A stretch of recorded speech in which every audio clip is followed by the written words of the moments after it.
POCSO मैं आपको बता रहा हूं कि करप्शन का गढ़ है। जिस तरह PWD है करप्शन का गढ़, तो पास्को को हम रिस्ट्रक्चर करने जा रहे हैं कि नॉन फाइलर्स की इख्तरा ही नहीं होनी चाहिए इस मुल्क में। टैक्स ने तो हर एक ने अदा करना है। अगर मुल्क को आगे जाना है तो सब कुछ प्राइवेट सेक्टर के हवाले करना पड़ेगा। जिन वजारतों से मुतालिक फैसला हो चुका वो बंद कर देनी चाहिए। वफाकी वजीर खजाना मोहम्मद औरंगजेब की कमालिया में प्रेस कॉन्फ्रेंस, कहा खैरात से स्कूल और अस्पताल चल सकते हैं, मुल्क टैक्स से चलते हैं। टैक्स नेट बढ़ा रहे हैं, बाकी सेक्टर को टैक्स नेट में ला रहे हैं। टैक्स छूट को बतदरीज कम करना है।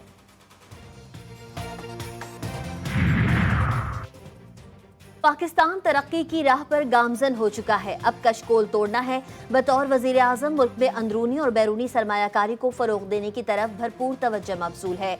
वजीर आजम शहबाज शरीफ की GTV न्यूज़ के नुमाइंदे शेख ज़ैनुल आबिदीन से टेलीफोनिक राबता, कहा हर मुमकिन कोशिश करके मुल्क को माशी बहरानों से बाहर निकाला।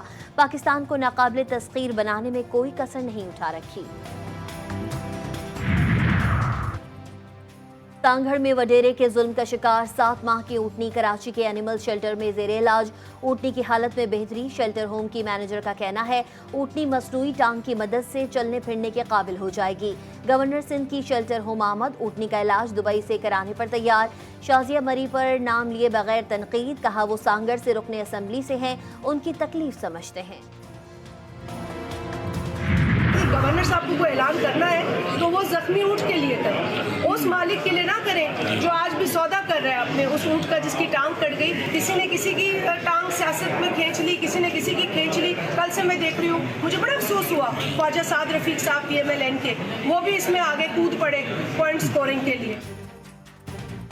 ऊँटनी के साथ हुए जुल्म पर सियासत हो रही है। गवर्नर सिंध को ऊँटनी के इलाज की फिक्र नहीं, ऊँटनी के मालिक को 2 ऊँट देने की फिक्र है जो अपने ऊँट छोड़कर भाग गया। पीपल्स पार्टी की रहनुमा शाजिया मरी कहती है मालिक का अब ऊँटनी से कोई ताल्लुक नहीं, उसने ऊँट का मुआवजा ले लिया है। वाक़ये पर साद रफीक भी बयानबाजी कर रहे हैं। ईद का दूसरा दिन, कुर्बानी के बाद दावतों का सिलसिला जारी। जो बने थे कल मेहमान आज बनेंगे मेजबान। खवातीन ने बनाए मजे मजे के पकवान, कलेजी और बिरयानी से दस्तरखान सज गए। टिक्का बोटी, सीख कबाब, हंटर बीफ, मटन, सज्जी, शीर खोरमा, सेवैयाँ मेहमानों ने के लिए तैयार। शहरियों ने मुख्तलिफ पार्क्स और तफरीही मकामात का रुख कर लिया। गर्म मौसम में भी बच्चे एक्टिव, झूलों, घुड़सवारी और ऊँट की सवारी से लुत्फानंदोज।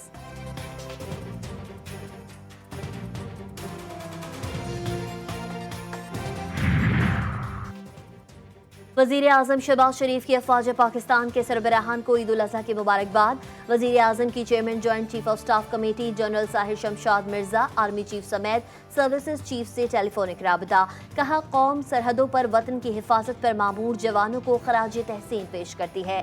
अफवाज के सरबराहान की क़यादत में दहशतगर्दों के नापाक अज़ाइम नाकाम बना रहे हैं।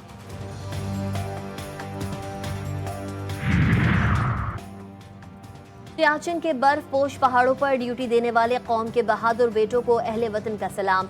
कसूर सेक्टर पर तैनात पाक फौज और पंजाब रेंजर्स के जवान ईद पर फर्ज की अदायगी में मसरूफ। जवानों का कहना है ईद पर घर वालों की बहुत याद आती है। बॉर्डर पर खड़े होकर फख्र महसूस होता है कि हम मुल्क की हिफाजत पर मामूर हैं। नौशेरा में गैस और बिजली लोड शेडिंग के खिलाफ शहरियों के एहतजाज में साबिक वजीर आला परवेज खटक फंस गए। मुजाहिरीन ने खरी खरी सुना दी, कहा हम आपके फेल होने पर शर्मिंदा हैं। परवेज खटक ने कहा दिमाग खराब मत करो, उन्होंने पार्टी छोड़कर अच्छा फैसला किया, अब आप लोग 5 साल इंतजार करें।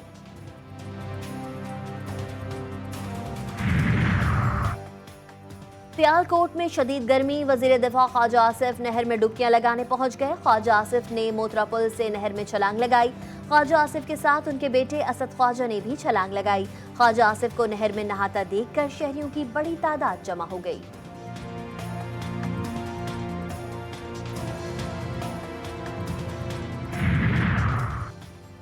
लिया में दरियाए सिंध के झक्कड़ सुपर के मकाम पर नहाते हुए 2 बहनें डूब गईं। रेस्क्यू रजाकारों ने एक बच्ची की लाश निकाल ली।